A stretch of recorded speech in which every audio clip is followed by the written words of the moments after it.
morning, everyone. This is Tony from Her Homestead Skills. Hello, hello, I'm here. Anyway, I did go to the dentist this morning and he found nothing to worry about.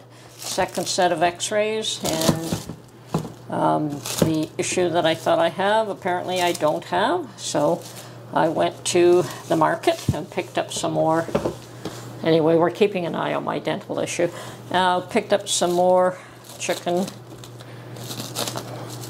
carcasses, and I decided that I would get some celery because they always have some beautiful celery in that place. So I am going to dehydrate some celery and maybe leave a few fresh ones, but mostly dehydrate these. So of course the first stage is to wash them and cut them up, and they do have to be blanched. So we have to do that. Now, I may save the ends and see if we can root them as well. Okay, so let me cut that off.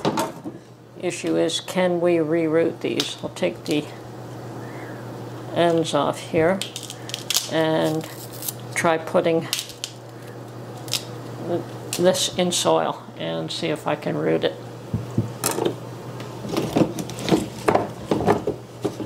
Meanwhile, I mean, sometimes those things are successful and sometimes they're not. So there's the second one. And the roots do grow from here where I've pulled away the celery. Okay, so I've got those two set aside. I'm going to wash all of this, cut it up. I'm going to put a few aside to keep some fresh in the fridge, and I will use the method that some of these ladies have been discussing, which is to wrap the bottoms of them in paper towel that's wet and wrap it up and see if that works for me. Okay, get back to you after I've got this all cleaned up. Okay, my celery is all washed and trimmed, and I've saved a few pieces to keep some fresh in the fridge. And now I'm just going to cut them up, and I've got my water boiling on the stove here. They do have to be blanched, and I'm just going to cut them up into bite-sized pieces here.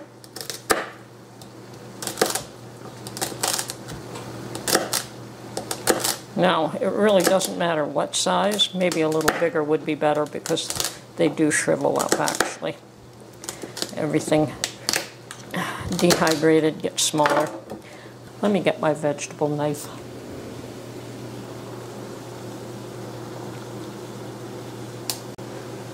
Okay.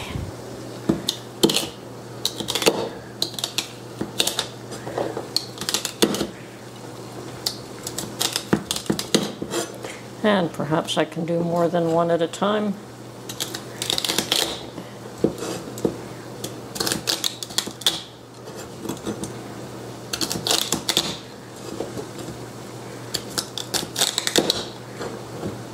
Now this will mostly be used for soups or stews, and I suspect actually for chicken stock, considering how much chicken stock I do.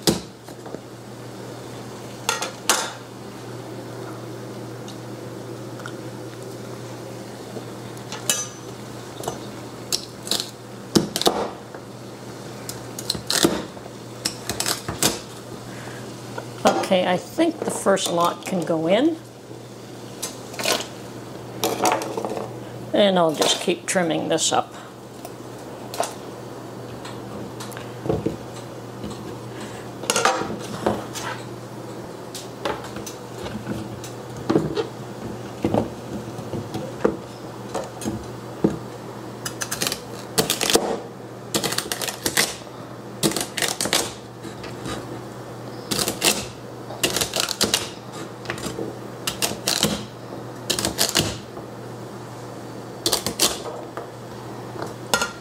And we'll put this lot in as well. Okay. So I'm going to have two batches. and then it'll be done.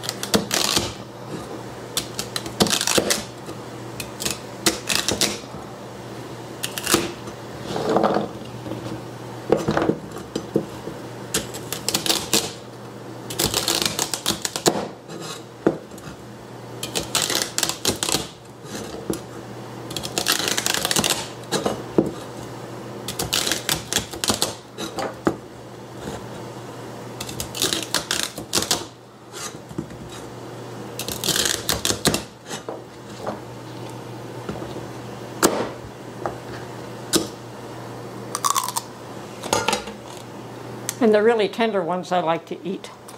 It hasn't come quite back up to a boil yet, so we'll wait till it does.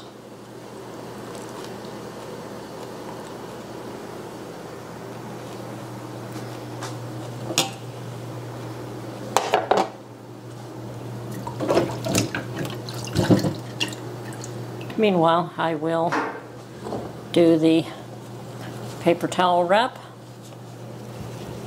with cellophane and see how that works out for me.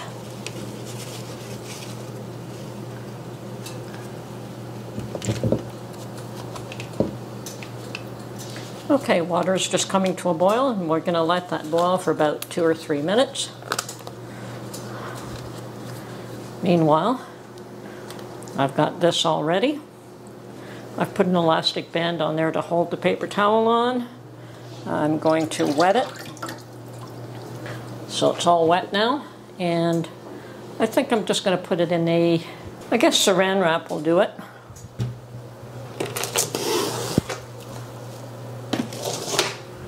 So I'll take it over to the table where I have my saran wrap and wrap it up.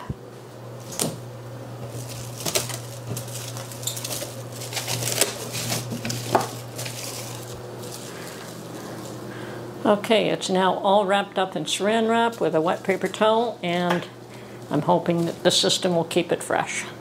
Into the fridge it goes.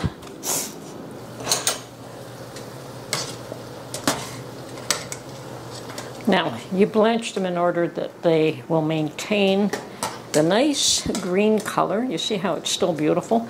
But if you dehydrate them without blanching them, they probably will not maintain that color. Keep that away from the stove. Tony! Okay. Another minute. And then we'll pull this lot out and put a second lot in.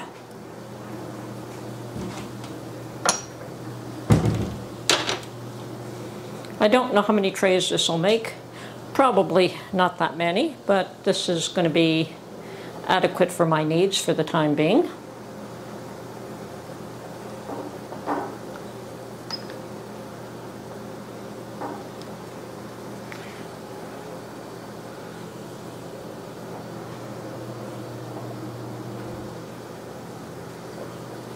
Okay, it's been about 4 minutes, and I think I'm ready to pull these out now. And just spread them out on my tray.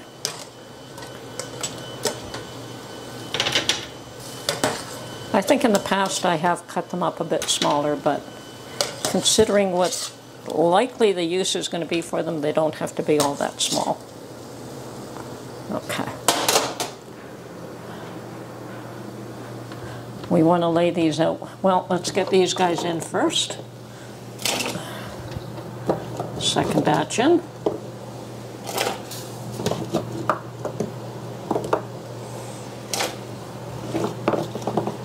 Really easy process here.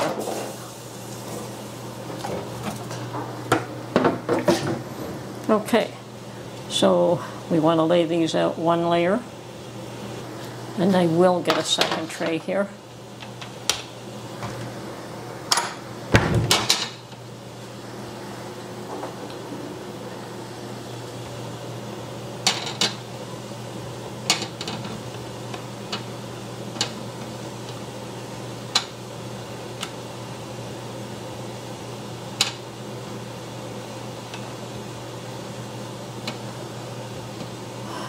Okay, that looks good.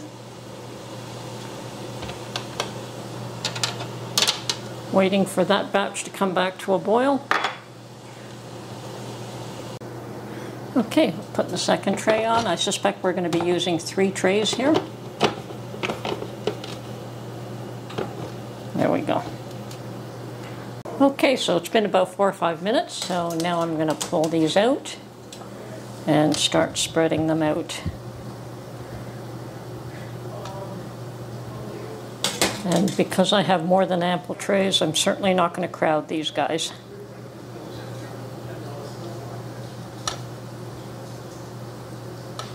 Okay.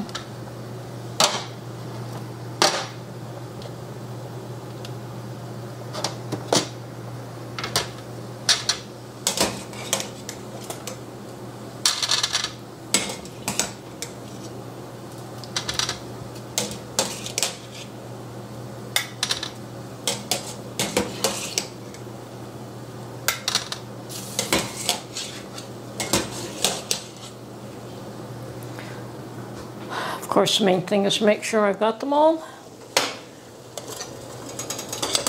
Turn off my water. Yes, I'm fine. Okay. Once again, just spread these out. Single. And they are hot, so you got to watch yourself doing this. My hands are almost immune to the heat in most cases. Mark doesn't understand how I can deal with really, really hot water washing dishes where he can't. Okay, so there we are. We've got 3 layers. I think I've got a big one there. Put it on top. Okay. And we'll put the lid on and put these on the dehydrator. And we'll check them. Oh, should really move that little dish. Okay, and we'll check them.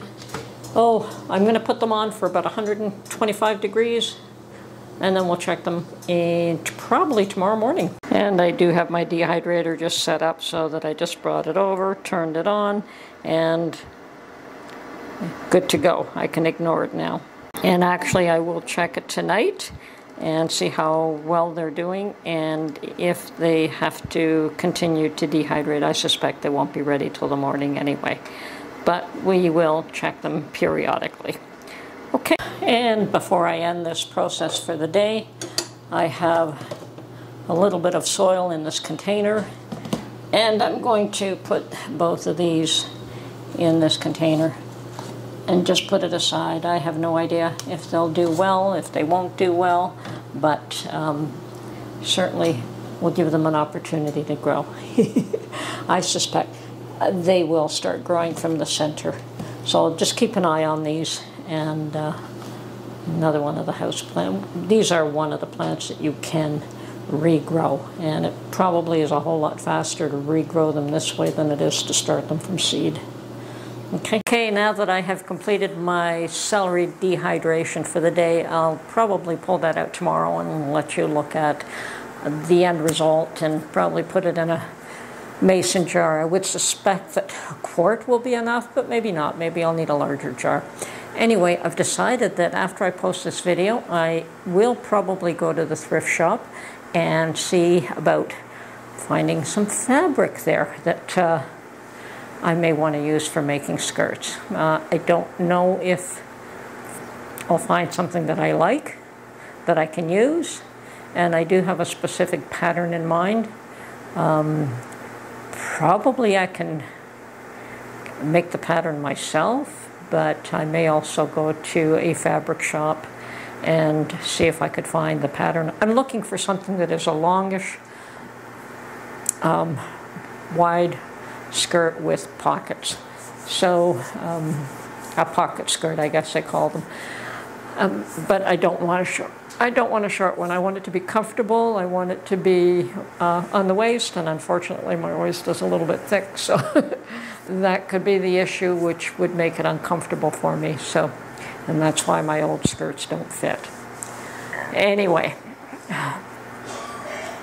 I will see what I could find. If I could find some fabric that is inexpensive and usable, and I will look in various areas, whether it's in pre-existing clothing that can be used. Obviously, one of my subscribers suggested I look for a dress that's a little bit longer and see if I can cut the skirt part out. But I do have a specific style in mind, so I don't know if that's going to be feasible, but we'll check it out and see what they have. I mean, one can never tell. Anyway, talk to you soon. Bye for now.